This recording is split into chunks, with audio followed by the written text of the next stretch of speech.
And Senator Ron Johnson of Wisconsin joins me now, right now. He calls himself a no on the health care bill. Senator Johnson, welcome back to Meet the Press, sir. Good morning, Chuck. Well, what I'm actually saying is I'm not a yes yet. Fair enough, fair enough. So a little bit different. Let me start first with process before we get to the substance. In fact, you yourself seem to lament how this has gone down. Earlier this week, you said you're lamenting the partisan aspect of this process, and you said maybe this is what has to happen. The Democrats had their partisan bill, Republicans are doing ours, and then we'll sit down and start working in a bipartisan fashion and fix our health care system. It seems to me you're admitting, or you may be admitting, that even if you guys pass this bill, it's going to be done on a partisan basis, and as soon as the Democrats get power, it will, they'll do another bill, and we have more uncertainty in the health care market. Aren't we just banging our head against the wall here? Chuck, my background is really in manufacturing. I'm also an accountant. And so I understand without a good process, you're not going to end up with a good product. And a process in terms of problem solving starts with information. But that's kind of foreign to Washington, D.C. I'm not of that world. Washington, D.C. is an alternate universe where people just talk about policies void of facts, void of the type of information you really need to solve a problem. So that's my first point right now is we don't have enough information. I don't have the feedback from constituencies who will not have had enough time to review the Senate bill. We should not be voting on this next week, but we should have started the process, reaching out to the Democrats, pointing out the fact that Obamacare didn't work. It did drive premiums up more than double nationally. Some places 3 times have been, has been the increase in premiums. Let's acknowledge that. Let's repair the damage done by Obamacare and transition to something that works. Look, you just described why this process has been hasn't worked. For instance, we have this debate about these insurance companies. Why are they leaving the market? Here's something that Congress doesn't know. They don't know the answer to that question because you didn't hold a single hearing with a single head of an insurance company in the last couple of months. So how do we know why? We do, but nobody wants to really talk about it.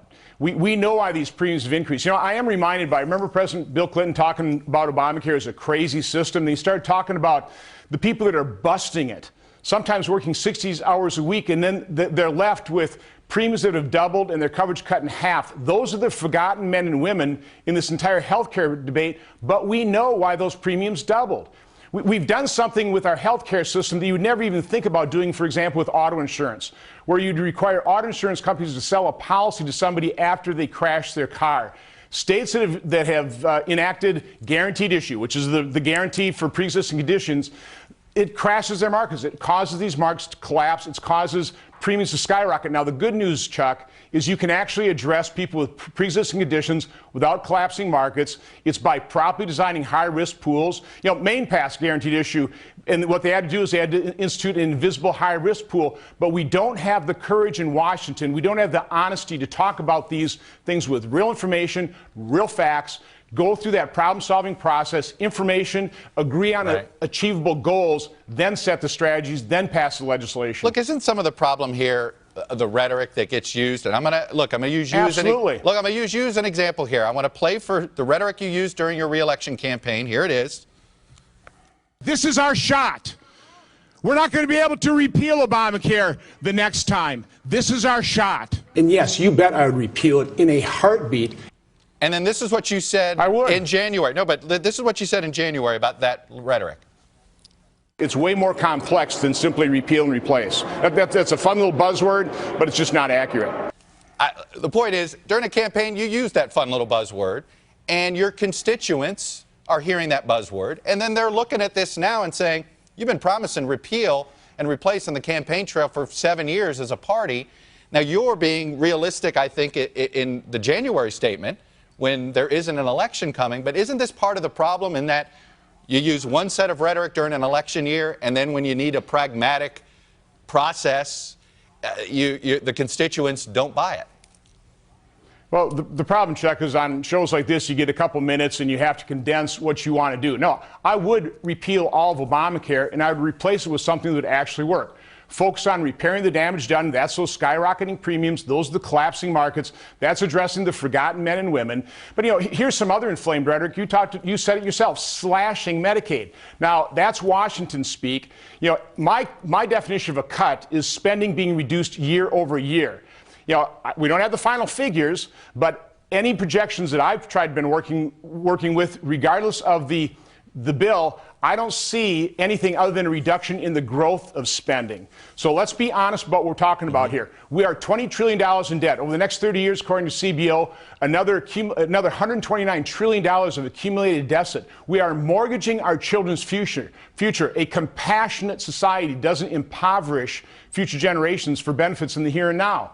All right, let's be realistic here. I think your concerns probably are never going to be fully addressed in this bill. What does it take for you? At some point, you've got to decide whether to do this or not. Is the political pressure of saying, boy, if you don't do this and you're one of the Republicans and you've heard from President Trump, he hopes his good friends don't tank this bill. How much does that political pressure weigh on you, even though you look at this bill and you see a lot of flaws? Chuck, the reason I left a life I loved in Oshkosh, Wisconsin here is to fix this problem. And what I find so disappointing is these bills aren't going to fix the problem. They're not addressing the root cause. They're doing the same old Washington thing, throwing more money at the problem. And of course, we have all the inflamed rhetoric. So what I'd like to do is slow the process down, get the information, go through the problem-solving process, actually reduce these premiums that have been artificially driven up because of Obamacare mandates. So let's actually fix the problem. But in the end, I come from a manufacturing base.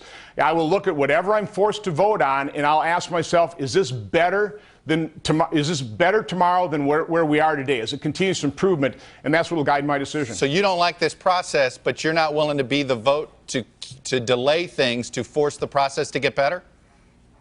Oh, I would like to delay the thing. There's no way we should be voting on this next week. No way. There's no way. Are you going to work to stop folks it? in Wisconsin, Are you going to work to stop a vote next week? I have a hard time believing Wisconsin constituents or even myself will have enough time to properly evaluate this for me to vote for a motion to proceed. So I've been encouraging leadership, the White House, anybody I can talk to for quite some time. Let's not rush this process. Let's have the integrity to show the American people what it is, show them the truth. Why haven't they listened to you? So we can actually argue against the red.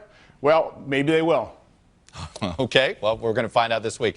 Senator Johnson, as you lamented, I'm out of time. I do wish we had more time. But until we meet again, thanks for coming on and sharing your views, sir. Have a great day. Appreciate it.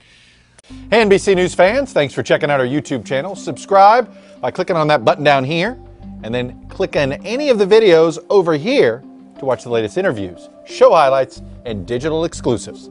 Thanks for watching.